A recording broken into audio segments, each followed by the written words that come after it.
Welcome to Nutty Buddy Entertainment. Welcome back to Nutty Buddy Entertainment. I am your host, Ryan, and with me today I have Brian back. Brian, how's it going? I'm doing good, man. Thanks for asking. Yeah, you had a good last couple of days? Yeah, celebrated my anniversary, so yeah, it was nice. That's awesome. Congratulations. Glad you have fun, but now we got to get to the important stuff. Yeah. We had an episode of Moon Knight drop. We're episode 3. Yeah. We're going to do something a little different today, guys. Normally me and him have been just kind of like discussing the things that intrigue us. We're going to go more or less try to go in order of the episode and see how that fares. And then, you know, if you're watching this on YouTube or whatever, and you want us to go back to the other way, or you like it this way better, let us know. We will also listen to ourselves and maybe see what we liked better as well. Now, with that being said, we are on episode 3 of Moon Knight, and the title of the episode is The Friendly Type. The Friendly Type. And in this episode, I guess a lot was revealed to us. Some things are still up in the air, question marks. But what did you think, A lot Brian? of things are still up in the air. I know, right? That's my issue. It's like we're halfway through the series and they added more stuff instead of taking away more stuff, especially when it comes to like Mark and what's going on there. Yeah. Nothing's getting answered and starting to get a little frustrating. So that's why this episode wasn't quite my favorite this week. Yeah, I was just about to. Okay, so I felt kind of the same way. I felt they made it a little bit more complex too, and I have a lot of questions. There was one really cool reveal, which when we get to the scene, I'll talk about. But other than that, there was just kind of like, I don't know. I mean, we'll talk about it, but the thing with Arthur and the other avatars, I just don't get. I guess we'll talk about it. Like, I just don't get why they're so accepting of him. Yeah. Well, yeah, I think part of it is because Arthur was a previous avatar of Khonshu, and they do not like Khonshu. Like, he's already banished. So I think they're pretty worn pretty thin on him. But yeah, that whole scenario where Arthur's just like, he's lying. It was a little like, okay, are we not going to do a little bit of digging here, guys? Yeah, we'll talk about that in a second when we get to that scene. So let's start where the episode started off with. We saw Layla. She was getting her like a fake passport by somebody who seemed like a mother figure. And we find out she's sort of like a Robin Hood of thieves, sort of a little bit like she steals stuff to bring them back to where they were. And then she also keeps some for herself. So what do you think so far of Layla as a character in that scene overall? I mean, I liked it because we got a little bit more of her story. We find out that she's from Cairo. So she's going back so this kind of ties into, you know, obviously her dad and just being an archaeologist. So that was kind of cool. And it seems like she grew up around archaeology, and maybe her dad dying kind of spurred her into still keeping that somewhat, but more of like stealing relics that were stolen already. So I don't know. I like that portion of it. I thought it was pretty cool. I would agree. I also liked some of the other stuff we found out about her, which we'll get into in a little bit, but I do like her as a character. But so maybe we're kind of seeing why Khonshu too, like, wants her as his next avatar as well, which is pretty interesting. Yeah, I wonder if I feel like it has something to do with her father as well, which we haven't gotten a lot of questions or like answers about that. We just have questions right now. So yeah. Okay, then we get into the next scene, which is basically Arthur. They find Admit with the scarab. Yep. Yeah, he brought the whole gang. Yeah, everybody's there. Yeah. And then we see that Mark is tracking him, and we see also as he's fighting these the members of his cult or whatever it is, right? Yeah, the knife gang. Yeah. Which they did a little dance with the knives, which I thought was really cute. But anyway, So they did a little dance. Cute's a good word for it. Yeah. But we see also something interesting is that Mark clearly has limits. Like he was not going all out. So there was a couple scenes throughout these episodes that we seen where like he would kind of just get rid of people in a violent way. And then it's like Mark doesn't do that. And Steven and Mark has this connection. Yeah. Yeah, it seemed like there was no moral compass before, but now we're seeing that there is moral compass. And the one thing is kids, where he won't, do that. But Khonshu has no issue with that at all. Right. But yeah, it was interesting to see that maybe him and Steven aren't that different. And we're kind of getting a little glimpse into that right now. Yeah, I also think this also shows sort of that there is a third personality. Yeah. Well, it's interesting. Both of them black out and neither one of them know what's going on. And that's another issue. It's like we don't know what's going on with Steven. We don't know what's going on with Mark, but now we're subtly introducing maybe there's a third person inside of them too. And it's just like, more questions need to be answered before we move forward with something like that. And see, this is sort of reminds me of what happened with WandaVision a little bit. Like there was so many questions leading up to the finale and they didn't satisfy all the answers. And that's part of the reason why a lot of people didn't like the finale. It felt rushed. And a lot of the stuff that the breadcrumbs that they put out there never led to anything. Yeah, whether it was Sinew or Scratchy or whatever it might be. So it's kind of similar with what kind of they might be doing too much. Yeah. Which I would agree. And I also felt like, with that scene, it was interesting that Steven and Mark are aware of each other, but if there is a third personality, neither one of them are aware of that personality. Yeah. I wonder if it has something to do with like once they are aware or knowing that person, then it's easier for them to kind of seep through. Because right now it's getting way easier for Steven to, come into contact with Mark and vice versa. That's true. It's pretty easy. So yeah, the only thing that it sounds like, so I'm going to go a little bit ahead here because this kind of factors in as well. Yeah. So when Layla and Mark, when they were talking in the truck and basically they, it was like revealed to Layla, like, how long I didn't know you were dealing with this problem. And he's like, well, I thought I had it under control. Yes. Yeah. So it seemed like he was aware that he, had this, what is it? Dissociate disorder. Yeah. Yeah. He had this disorder for a long time, but he had it under control. But recently it's been coming out. But so what's interesting is he is aware of Steven, but again, it's like, how do you know about this part of your personality, but you don't know about this part that is sort of like foreign to both of you almost, you know what I'm saying?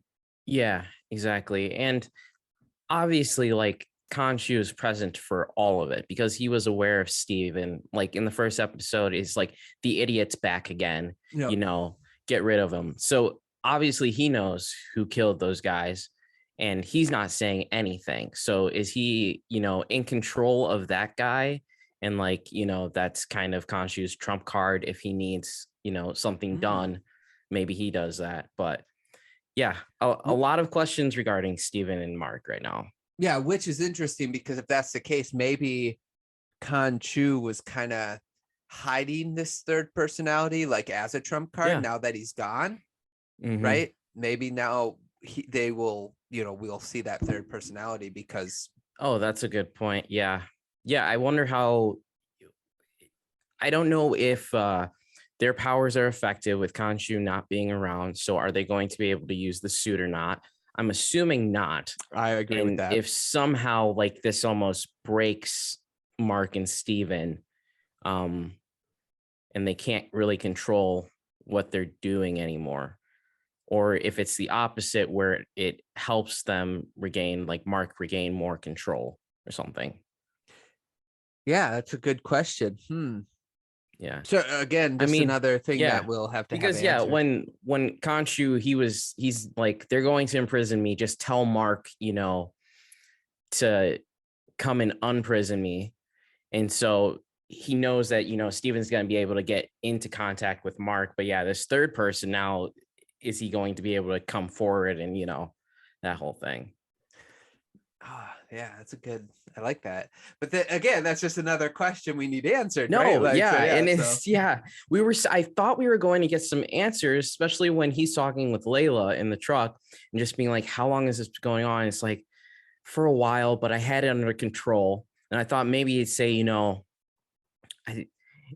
everything was good when the blip happened. And then as soon as everybody got back, then Steven came back and I can't, control this. Because, if it was a regular disorder and it all happened before he was actually Moon Knight, maybe something to do with that is where his mind's starting to shatter or something like that.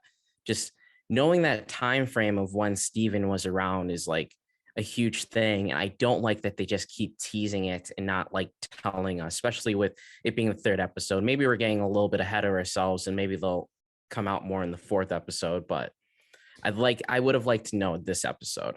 Yeah, me too. I'm with you, but maybe it'll be worth the wait too as well. Maybe, yeah. And we know that it has, like, I feel like it has to be something with the Moon Knight, Khonshu, I should say, because Arthur keeps saying, I'm not like the voices in, he mentioned that he had voices in his head. He said, I'm not, like even in the trial, he implied that there was many voices in his head. And then he said something like, I'm glad I don't have that voice in my head anymore or whatever. So I got to imagine something with Khonshu has brought Steven to in light, or like you said, is breaking down Mark's mind a little bit. But it is interesting because it also makes it sounds like Steven's always been there when he was talking to Layla in the truck, because when he said I had it under control. So that's the other, So I guess we'll just have to wait on that. Yeah. I did note that it was kind of funny that Khonshu was like dangle the kid over the edge, he'll talk. Yeah. Like it kind of, so this to me like cements that it's sort of like a Venom Eddie Brock type of relationship. Because it kind of shows that he does not understand like humans correct at all, sort of thing. So what world or realm is he from? Right. And that is like, I want to talk about that a little bit because that's my favorite reveal of this episode. But so Oh, go ahead. Oh no, I was agreeing with you. I caught that, and it was very brief, but it kind of opens up this thing of like, aha, okay. Yeah.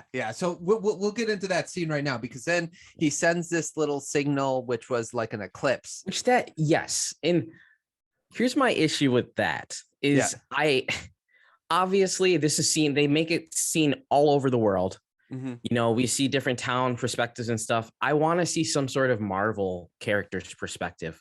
If it's just like Bruce Banner walking down the road, looking up into the sky, or, even Captain America now, or Winter Soldier, like just something like that, because, like, hey, this is going on in the world and there's all these other superheroes and stuff. It's like, just give us some sort of tease like that. It's being acknowledged that this isn't just like a random thing occurring. So, yeah, I agree. I also would say that one thing we'll talk about, especially in this next part, it seems like Moon Knight's been around, right? And what I guess I don't quite get is how like Tony Stark or Shield or anybody would not have known about him. Yeah. You understand what I'm saying? Yeah, that's a good question. I feel like Moon Knight started when the blip happened, which would make obviously sense, everything is like in disorder and chaos, but still you had Scarlett Johansson, Black Widow, kind of like monitoring all the worlds and stuff, and keeping tabs on Clint and all this. So you would think that she would have known about a guy dressed up in a white suit running around London or Cairo or whatever. So right, and we know that Arthur at one point was the avatar of Khonshu. Was that true? Yeah, before the blip, Right. So I'm just Yeah. saying, like, this is, I guess, one of my big problems with this episode is there's a very clean way, like the way you explain it would have been a very clean way to me to introduce Moon Knight. Like during the blip, Shield isn't as popular, and even though Black Widow is monitoring things, it's hard for just one person to be monitoring everything. No, So yeah. things will slip through the cracks. That's fine. But Yeah. now you're telling me that Moon Knight's been in this universe this entire time, and it's like, but Yeah. when Tony Stark was like monitoring the world and they were in Sokovia and they're thinking of people to fight for the Civil War movie, and Nick Fury's making the Avengers, this guy never popped on their radar. That's kind of silly to me. No, that is interesting. Yeah. So I guess we'll just have to see if that's true, that he's been around, or is Arthur older than we think? Yeah. Okay, so they send the signal, like, to all the other gods to meet in the Pyramid of Giza. And then we see 5 other of the avatars show up, and basically they stand trial for Khonshu versus Arthur. Yeah, and we get a little bit of a backstory with Khonshu. He was banished by them for, they're more observed. I'm getting eternal vibes from this entire thing. I agree. It's very weird. I don't know. It makes me think like there were other Celestials or something like that, maybe, that these are. And yeah, the Eternals are something separate, but yeah, I don't know. Eternal vibes completely. Right. They didn't do anything for mankind, because they basically mankind gave up on us, and they're part of the realms, and one of the 9 realms, right? That's the understanding. What I got is they're a different type of being somewhere, and they have these avatars on Earth so that they can fulfill some sort of purpose. Yeah.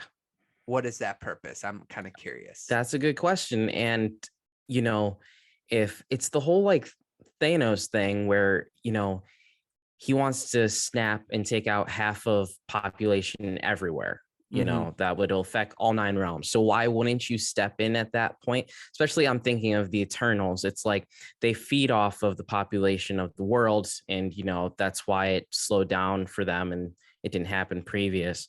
It's like, why wouldn't you then step in and help that not happening?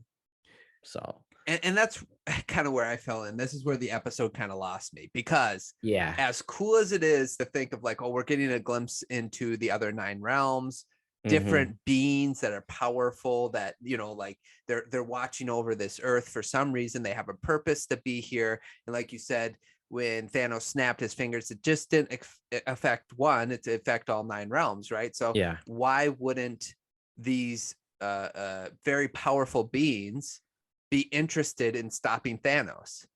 It doesn't make much sense. And that's why I'm just like, there was such a clean way to introduce these characters. Why is it that they have to go back in time and be like, yeah, no, we were always here?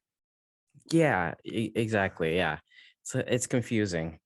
Well, it creates plot holes is what it does. Yeah. And it's not necessary, right? Like that's the problem. Exactly. I have. Yeah. Like I'm big in, like, one thing I wanted to say is I'm really impressed with how Marvel has done such a good job for the first 3 phases of not all the movies were hits, but like the story was at least sort of like harmonized, right? That's the way I it was. Yeah. Except Captain Marvel, because they went back in time and they created this ultra being, and then it's like, well, now you have in New York a bunch of aliens, and it's like Nick Fury is like, this isn't a big enough problem to call in Captain Marvel. No, that's silly. Come on. So other than that movie, but now it seems like they're kind of destroying their own continuity inadvertently. Yeah, and that's the issue you have when you built this world and then you're trying to rebuild a world that has so much history on it already. It's just, it does not have that cohesiveness as what phase 3 had leading up to it. In the beginning, when Iron Man came out and Thor, it felt like there was maybe something in the future, but I don't think they were thinking this at the end of it, how big it was going to get. Correct. But it was a little bit easier because they were just single movies, and you had the end credit scene where you could add a hint of something there and build from it.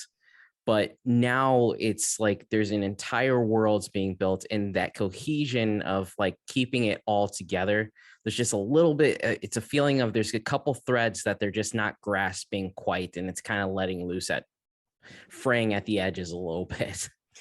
Yeah, and I 100% agree with that. And it's just like, I know it's a little like, I understand that in every movie or even trilogy or whatever, this is beyond that by this point, but there's going to be some plot holes, and I'm not trying to narc on all of them. What I'm saying is like, the one thing is like the continuity, all that stuff they've been doing so good at. And then it's like, if there's a clean way to introduce these individuals, these other heroes, do it the clean way. Don't mess it up and make it like a jumble. Like we got to like, connect all these 500 different lines just to figure out what it is. And then, obviously then 1,000 different questions that you can't answer.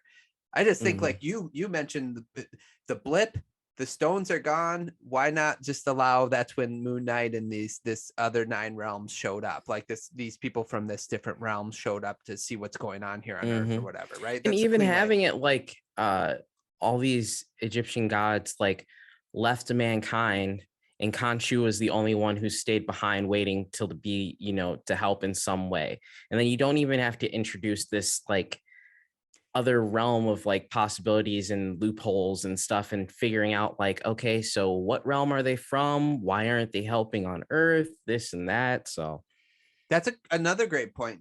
Like, you don't have to introduce it all in this series. You could have slowly like introduced it later. Yeah, that's a good point, man. So anyway, so like, regardless, the 5 other avatars show up, the god deity type beings take over and basically put on trial Arthur and Khonshu. And like you said, there is a bias against Khonshu. But I'm just saying, like, that trial was a joke, right?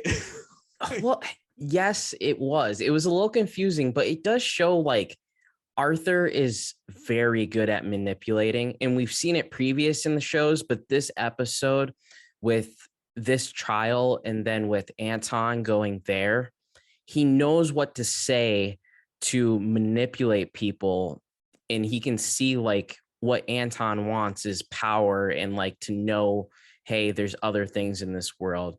Same with these Egyptian gods want, to know like Khonshu is mad, he needs to be dealt with, sort of a thing, because that's kind of what's in the back of their mind.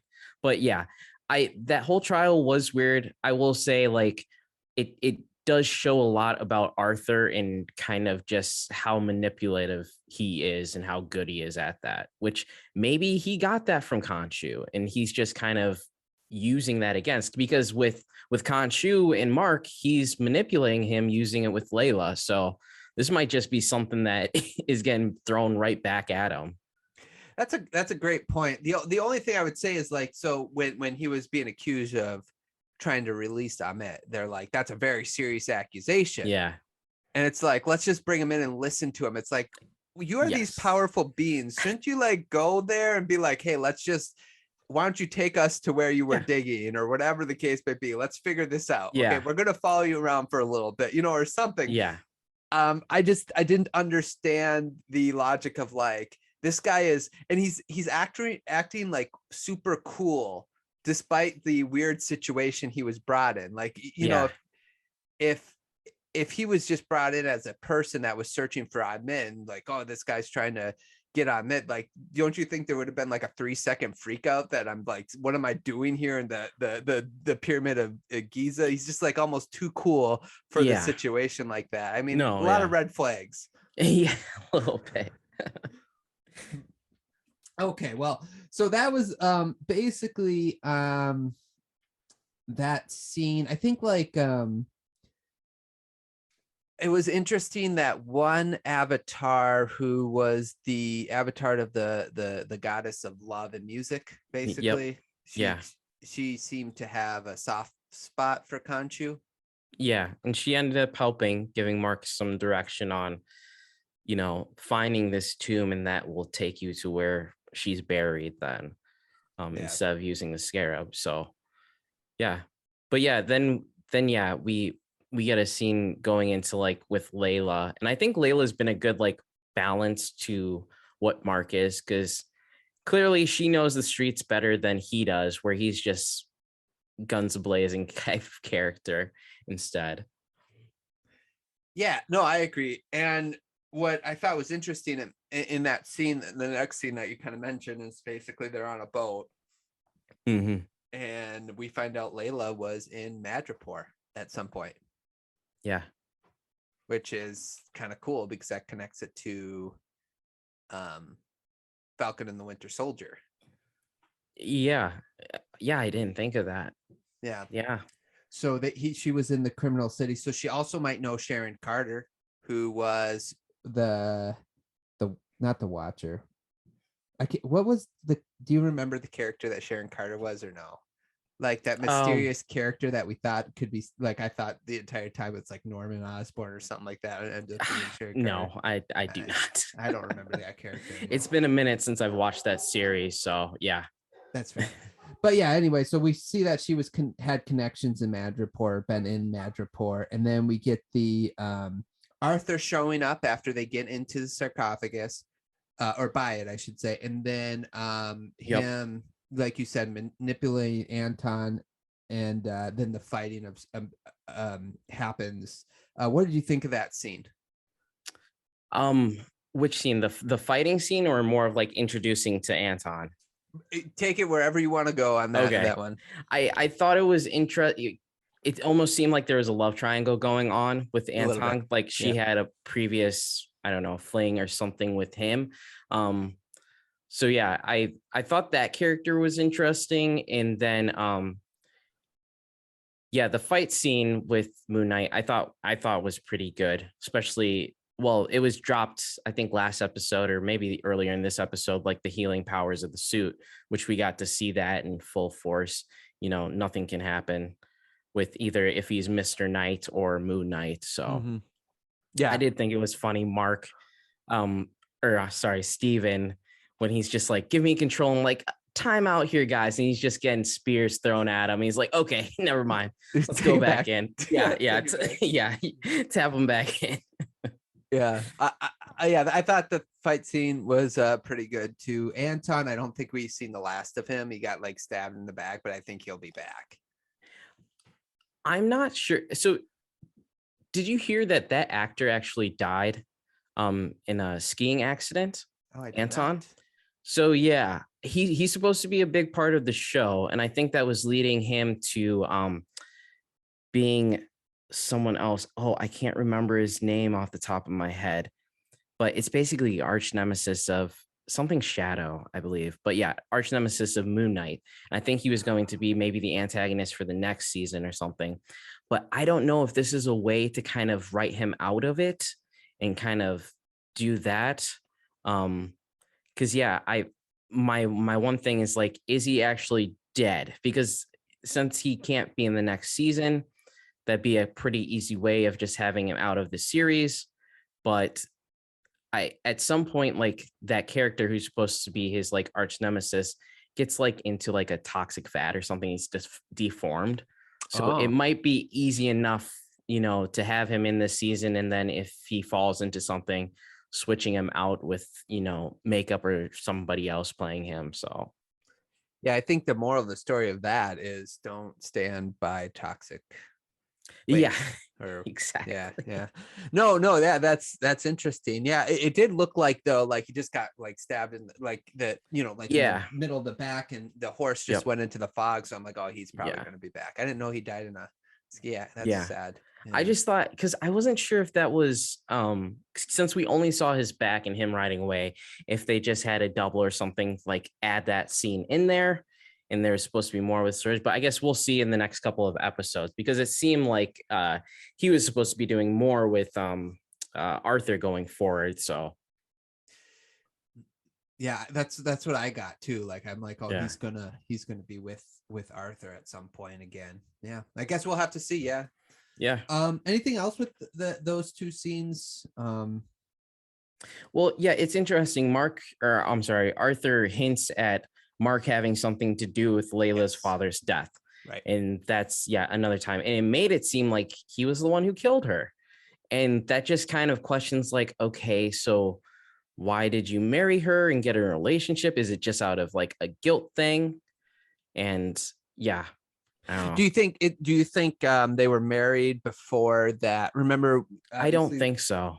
Okay. I don't think they were married before that happened. I feel like he didn't know her and he killed the father and then got to know her. Maybe because of killing the dad. Or is it because he was trying to manipulate her to find the information that her dad knew about where? That might be it too, because I mean, I don't know if she was also searching for the scare with her father or if she was off doing her own thing and then continued that after he died. So I guess And we'll like have to find out. He accidentally fell in love with her, but he was just trying to use her to Yeah. find the scare Yeah, because it feels Khonshu would like- want to know that. Yeah. Yeah, it feels like Arthur hired Mark as a mercenary and everything kind of just backfired. I don't know if that's where, you know, Arthur stopped being with Khonshu, and that's how Mark got him as well with the father's death, and that all like affected it. But yeah, I'm imagining, I'm just gonna guess that maybe Arthur lost Khonshu because Arthur wanted the way Ahmed does, like he wanted to find Ahmed because he agreed with her sense of like doing things. That's what I'm imagining. Khonshu's like, I'm not gonna help you with that. That's sort of my prediction. But yeah, we'll have to. Yeah, my only thinking is maybe like Arthur was taking it too far and Khonshu didn't want to, obviously the Ahmed is like, you got to get it beforehand, and he's working for him and just being like, this isn't doing anything. We need to do more. And Khonshu's like, you're pushing this too far, and kind of switches over to Mark. So I don't know.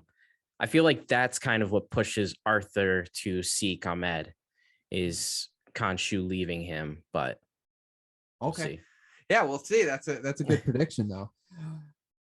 Okay, so then we get the last part of the episode where they're in the truck. They find this spot in the desert where they put together. Steven comes out to put together this map, and then basically Khonshu had to rewind the sky 2,000 years to narrow it to the exact, so that they could find the exact spot in which Ahmed was buried. Yeah, didn't like that. Yeah. Okay. So go ahead. What didn't you like about it? I do not like how they're just messing with the world. And obviously, if it'd be one thing if only Mark and like Steven are seeing this, and Khonshu's just, manipulating the sky just for them to see to get the exact coordinates. But everybody's looking up at the sky and seeing this happen. And that's just, it's so sus of just like, okay, what's going on here? I feel like the president would like be hovering his finger over like a nuclear bomb or something just before they figure whatever out.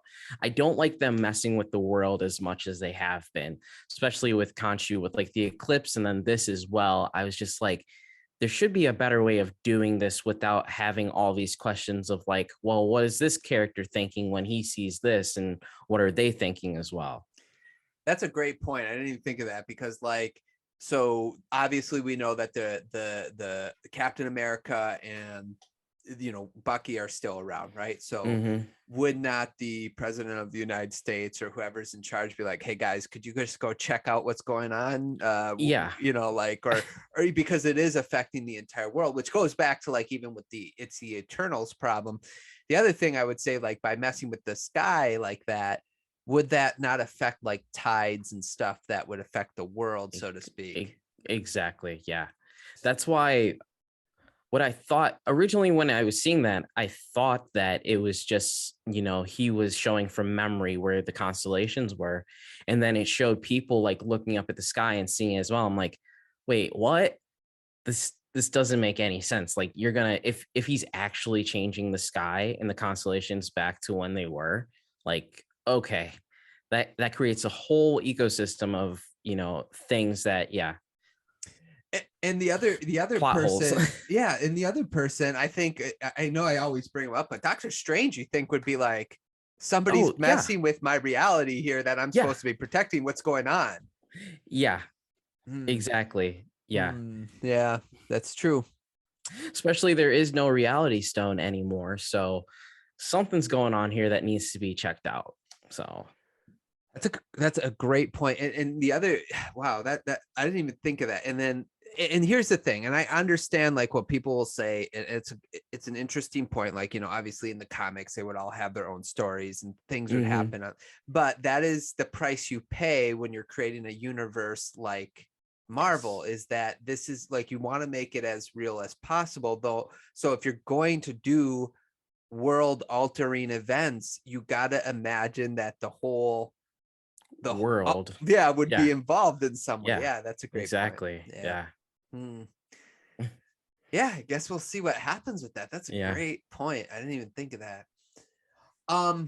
Okay, so with that being said, Obviously the avatars also notice this, which the deities that are inside them, they then decide to put Khonshu into a little stone figure. And so again, this is another part where it sort of lost me. So he tells Steven, have Mark free me.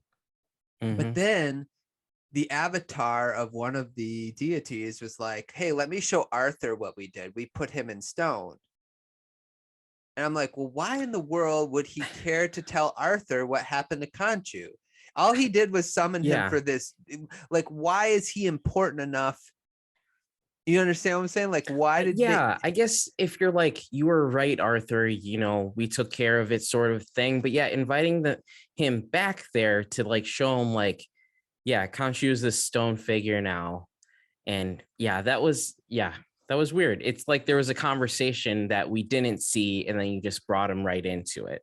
So like, why did they view him as important enough to share that information with? Right. He's not one of the avatars that are being used. He's just this person that got accused of something, and they found him not guilty. So that lost me too. I'm like, why is he? Because now it almost seems like they answer to him, and it's like, well, that doesn't make sense. Why would he have that power? So that was just another thing that I didn't really care about this episode, because it just didn't make sense why they would show him that. No, yeah. And then Arthur talking to Khonshu, it feels like Khonshu isn't learning from the mistakes they made with Arthur, because he's making the same ones with Mark, where, it's because of you why I'm doing this. And it's the same way. He's got a knife to Mark's throat. And I think he did the same thing with Arthur. And I mean, I hope in one of the last 3 episodes, we get like a sort of like flashback to Arthur as Moon Knight. I agree. That'd be really, I think that would be very helpful. No, I agree with that. And I sort of did. I'm going to speak on both sides of my mouth here, because I did kind of like that he did talk to the Khonshu. Yeah. Because he kind of revealed to Khonshu how Khonshu broke him. Yeah. And I'm wondering if Khonshu could hear Arthur, if that will be sort of a turning point for him. Yeah. Like, maybe because he's forced so. He's forced to listen to it, be like, basically, you created me. It's sort of but then too, why, if obviously like Mark's trying to stop Harrow to like save the world, but in the same sense, like Khonshu isn't an issue anymore and Layla's safe. So his motivation for, does he free Khonshu and try to do it himself and stopping them? Or does he get Khonshu and, try to work something out with him? Because the motivation to get Khonshu right now is very little, because, it took care of something that he was having issues with. Yeah, except I don't think he could fight Arthur Yeah, without Khonshu, yeah. right? But yeah, but I mean, why not try in Right, that way? sure. Yeah. I guess my prediction, I'm gonna make a bold prediction here. Mhm. What's gonna happen is Mark is going to get captured, because remember the and when they found the truck, there was like two of what's his face Arthur's disciples, like, hey, we got eyes Yeah. on them, but Yeah. we never see them, right? Mm. So I'm gonna guess that he gets captured, and Layla will be the one to break out Khonshu. Interesting. And Okay. we will have that. Remember that scene in Venom when basically Venom, I don't remember if it was this one or the other one. It might have been in both, where the girl, the love interest, had to wear Venom for a little bit. Oh, And yeah. to deliver him to, I bet that's something that's going to happen. I bet Oh. Layla is going to end up like sort of figuratively wearing Khonshu and bringing him to. Also, that reminds me, in the fight scene with Antoine, she grabs that necklace off of her and like stabs the dude with it. That necklace was interesting. It almost seemed like it was, I don't know, it looked more of like a weapon from like Khonshu or something. Well, I was wondering if that's like foreshadowing. Like, is that foreshadowing the fact that she's going to end up being the Moon Knight? Do you think that they would go that direction? Yeah, part of me has a thinking that, yeah, like Oscar Isaac won't, like, it'll just get transferred to her, and then yeah, he won't be around. But then it's building up this entire world right now with him and figuring out what's going on with him and Steven. So yeah, I don't know. Yeah, but I do have a feeling that she's gonna be in the suit or get the suit at some point. Yeah. Then that's what I think is at least going to happen, is she's going to end up bringing Khonshu to Mark. That's what I think is going to happen. Yeah. But I don't know how I would feel if like they just, after one series, just gave her the Moon Knight outfit. Like I thought of that after, like, when, like sort of like I think the term is like bait and switch, like you promote this one and then you switch it to someone else. Because I get like why you do it with Kate Bishop, because you're not going to keep Jeremy Renner around. So eventually, after 10 movies, you got to pass the torch, so to speak. Yes, exactly. Yeah. So, but that feels more natural, because obviously he's been in so much of it, and these characters get older. It's not like they just stay the same age their entire lives. Right. So yeah, that makes sense. But yeah, to introduce him, I hope they don't, but I guess we'll see. It's the same with like Captain America. Like, you understand like why they eventually had to kind of hand down the mantle. But this would be kind of disappointing if we get like invested into this Mark Spector guy and we just get him for 6 episodes and all of a sudden it's someone else being Moon Knight. Yeah. I guess we'll have to see. But anyway, I think that's it for the episode, huh?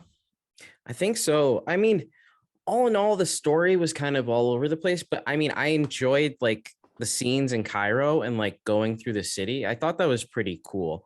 But yeah, I mean, the show altogether is still good. It's just, I wish they would like gave us a little bit more. But I mean, if they don't by next episode, I don't know what's going on.